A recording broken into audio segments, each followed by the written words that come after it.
Hello everyone, কেমন আছো তোমরা সবাই? এই দিনটা ছিল 26শে মে, যেদিন আমার অ্যানুয়াল প্রোগ্রাম ছিল। আর এই দিনটার কিন্তু আরেকটা স্পেশালিটি আছে, কি বলতো? সেই যে রেমাল ঝড়। তো আমরা বাড়ি থেকে আলতা পরে আর হাফ চুল বেঁধে অটো করে চলে গেছিলাম আমাদের হলে। এটা ছিল আগরপাড়াতে স্বামী বিবেকানন্দ অডিটোরিয়াম। আর গিয়ে শুনি আমাদের মেকআপ 3টে থেকে শুরু হবে। তাই সবাই ঠিক করলাম যে দেরি না করে চুলটাই আগে কমপ্লিট করে ফেলি। এই দেখো, এটা আমার পুরো হেয়ার স্টাইলটা। আর কিছুক্ষণের জন্য তো আমরা এই জায়গাটাকেই পুরো গল্পের আসর বানিয়ে ফেলেছিলাম।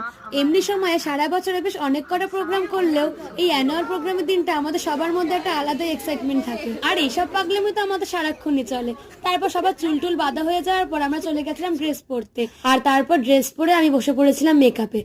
আমাদের টোটাল ব্যাচটাই তখন মেকআপ করেছিল। এন্ড ফাইনালি আমরা সবাই প্রথম ডান্সের জন্য রেডি হয়ে গেছিলাম। এরপর আর কি করলাম, কোন কোন গানে ডান্স করলাম, সবেরই কিন্তু পরপর পার্ট আসবে। আর এর ফুল ভিডিওটা আমার চ্যানেলে দেওয়া আছে, তোমরা চাইলে দেখে নিতে পারো বা এখানে ক্লিক করেও দেখতে পারো। যাই হোক, দেখা হচ্ছে নেক্সট পার্টে।